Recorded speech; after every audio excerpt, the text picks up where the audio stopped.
Hi, welcome to Wetpixel Live. My name's Adam Hanlon. I'm the editor of Wetpixel, and I'm joined today by regular contributor Alex Mustard. Hi, Alex. Hi, Adam. Good to see you. I always do this gag about you being down the south. You always say you're not really in the south, but how's things in the more southern end of England? Yeah, it's okay. We're in that kind of gap between all the tier threes. So the tier threes of the north and the Midlands stop just above us, and then the tier threes of the southeast start below us. So we're not as restricted as some at the moment in the UK. In a space. I thought I'd ask Alex what should be a really simple question, and that is, what images should we take? I think it's a really interesting question for underwater photographers, and it's perhaps one we don't think about enough. I think underwater photographers are too concerned with how to take an image, as opposed to maybe when they're having a bit of downtime, like I am at the moment from photography, thinking about what sorts of images we should be taking. So I think it's a really valuable question that we all ask ourselves at the moment. My own opinion on this is I think as a community, we're rather inward looking. And I think too many underwater photographers are focused too much on taking pictures for other underwater photographers. By that I mean they're looking at what their peers are doing and they're going, oh, I'm going to get a slightly better version of that shot, or I want to win this competition, so I want to do something fancy that will impress someone who knows exactly how fancy I've been. And as a result, we produce some really beautiful images within our community. But I do think that sometimes they lack the appeal outside of our community, which I think is a sad thing for underwater photography, because underwater photographers are in a very privileged position that we see a world that very few people see, and even fewer people have the chance to share images from that world.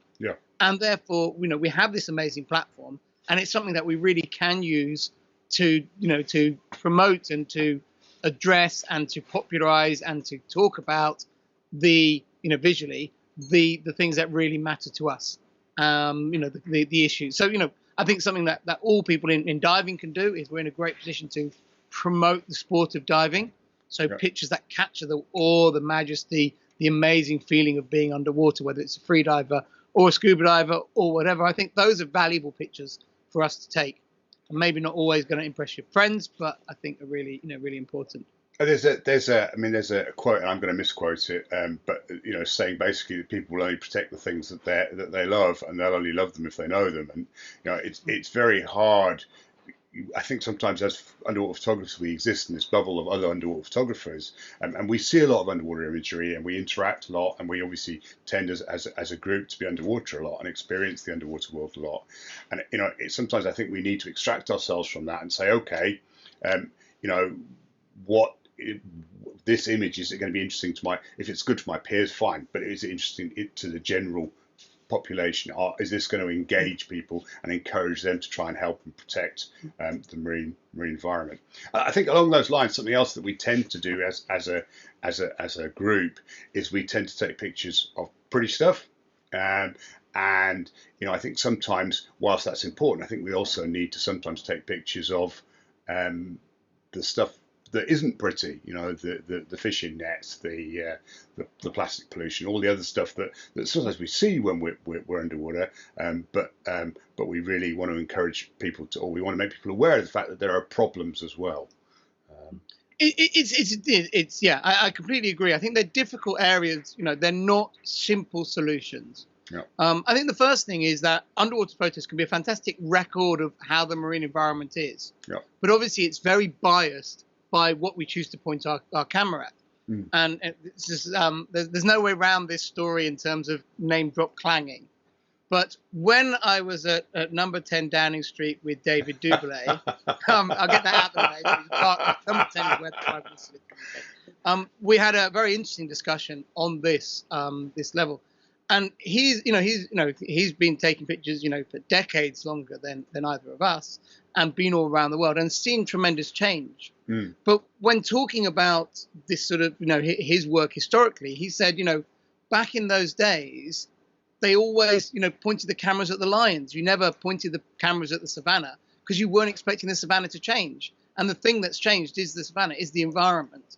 And, the changes he's seen with his eyes as a photographer, he's not really documented in his pictures. I think Stephen Frink has a fairly unique perspective on this, and a lot of his work in that obviously Stephen's been taking pictures in the Florida Keys, or sorry, of the Florida Keys, should I say, for the past 40 years or so. And he's got this body of work now that really documents the changes, particularly in the reef. I mean, obviously that does involve the reef inhabitants as well, but he has specific, he can actually literally show you the staghorn kind of diminishing, and I think that's something, as you say, most of us don't consider our photography to be something that we're going to use to measure against time, do we? Changes, and photographing the same site over and over has a lot of value for that. And that's why I feel there's the challenge in conservation photography, is that some stories, such as plastic pollution, are very visual and very easy to tell in a still image. Many of the bigger issues that are facing the ocean, and although plastic gets a lot of press, plastic pollution isn't the worst problem facing the oceans. No. And I think it's important people understand that. It's a great one for engaging the public with the ocean. But overfishing and global warming are far more important, and far more widespread and far more devastating. And those two specifically are very difficult to photograph. There are overfishing pictures that you can take, around fishing nets. There are fish market pictures. There are, shark fins hacked off, that sort of thing. That do have a visual reference. But obviously, to show an overfished area of the sea is just an empty piece of ocean. And often that can look very beautiful because it's, beautiful light coming down, big blue ocean. I was like, wow, I'd love to see that. That looks incredible. And that's not the message you want. I think that's a real challenge. And then global warming is again very similar. It's really the before, if you see devastation caused by climate change and things like that, you can, if you know what it should be like, you can react to it. If you don't, you don't get that message. If you see a degraded reef, whether it's from destructive fishing or whether it's from, post bleaching and it's all died off, there'll still be a few fish around. People don't know, don't really know what they're not seeing. And with yes, you can do it with two images, but it's hard to do in a single image. There was a film, Chasing Coral, that was broadcast on Netflix a couple of years ago, I think. And that was very much an attempt to try and show the effects of bleaching on in this case the barrier reef. And if you haven't seen it, certainly I would suggest it's a good thing to go and have a look at. But that, I think they really struggled with that to persuade people that something bad was going on. They had to really work. If you watch the film, it's really worked to persuade people that this reef was struggling, because to the layperson, someone that doesn't necessarily identify with the scientific process that's going on, it's quite hard. There's still coral, it's still there, it's just gone white. Reefs in the middle of bleaching can look incredibly beautiful. Because brown corals suddenly start turning pink and blue and white and looking really quite striking for that short period before they die. I think the one that I feel did a very good job visually was Netflix's Our Planet, where they had this kind of semi-time skipping sequence panning around a reef, sort of normally, then bleached, then dead afterwards. And that worked as a single sequence, and I thought was fantastic. I can't figure a way to do that in a single still image. And I think what we all chase as still photographers is to have this one image that would fantastically represent that. And I think that's been very hard to do in an underwater image. I agree. And I think so, although we've got these lofty conservation goals, we'd like to be doing more with our pictures, it can actually be very difficult to figure out ways to find those images to do that. And I think in many ways, like the competitions are well, they're not to blame for it, but in many ways they will tend to award an image that portrays a single dramatic, impactful image, and that's understandable. But in many ways, this kind of trying to capture this idea of things degrading as a process is a real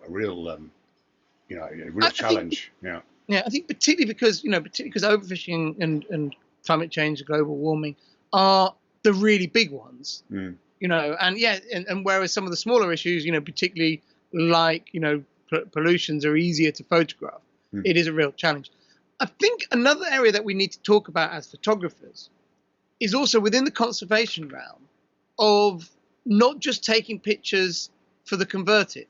It's very easy to, you go out and, here's a shark with its fins cut off, and all your friends go, well done you for taking that picture. Yeah. And it's very much a picture that sort of impresses the converted, Yeah. but doesn't always necessarily reach out to the general public. And the point of taking conservation images is not to get your buddy photographers to pat you on the back. Yeah. The point is to take images that are going to affect the way the public think about these issues. So these images don't need to work to the converted. They do need to work for the general public. And that is, I think, to come back sort of to a more positive thing for people to do, is why ocean celebratory images remain really important. Yeah. But, like you said at the beginning, people need to care about an environment to want to save it. They need to care about the inhabitants. They need to know them. They need to, be excited by them. And I think that's where stunning underwater pictures still have a really valuable role to play in a conservation realm. And so we should never, forget that.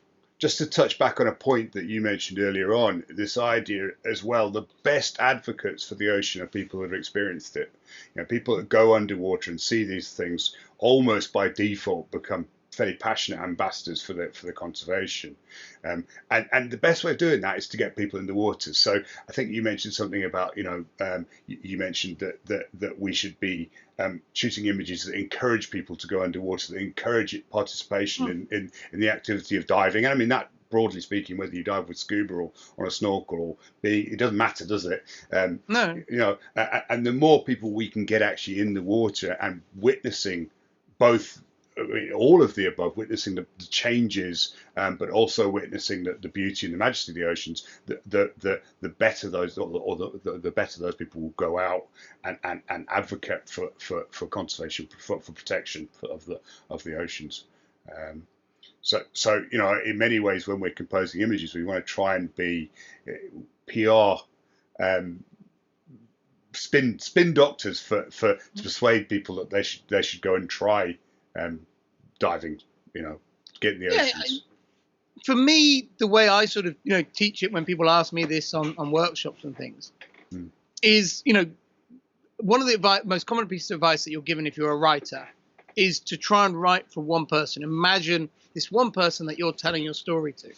And I think we can take that same attitude with us as photographers. Yeah, it's good. And I think the key to creating this diverse portfolio of useful and usable images is to change that person in your mind. So sometimes, yes, I'm photographing, for my photographic buddy so that I can impress his socks off, and that's or her socks off, and that's absolutely fine. But I think what we don't want to do is always be doing that. We sometimes want to think about some friend of ours who maybe knows nothing about the ocean, but we know if we could take pictures that change their attitude to the ocean, whether it's to make them more engaged with it, to make them care about issues within it, I think that's really valuable for our photography. So that is kind of, what images people should take. They should take pictures for different audiences. Imagine this person, different potential people who are going to look at your pictures and shoot for them, and allow it to drive your photographic decisions and your portfolio in different directions. I really like. I think that's brilliant. Choose an individual rather than trying to choose an audience. That's too broad. But say, I know somebody and they're like this, and they will like this image, and this image will resonate with them. I think that's a really, really good a good technique. Thank you, Alex. Wonderful. Alex, you have a treasure trove of imagery to inspire people. Where can people see it? Instagram at Alex Mustard1. Yeah. I'm being very bad at posting like once on Instagram in about a month. So I'm going to get off recording these and get posting. But yeah, Instagram is a good place to see me. Yeah, perfect. Okay, wonderful. So hop on to Instagram, check out Alex's stuff. It will inspire you. And I'd like to thank our sponsor for this episode, which is Christus at Lembeh in Lembeh Resort in Indonesia. I'd like to thank you all for watching. Please feel free to add any comments or any ideas you have for the kinds of images that we should be taking in the comment section below, and drop us a like if you enjoyed. Thank you very much. I look forward to seeing you again soon.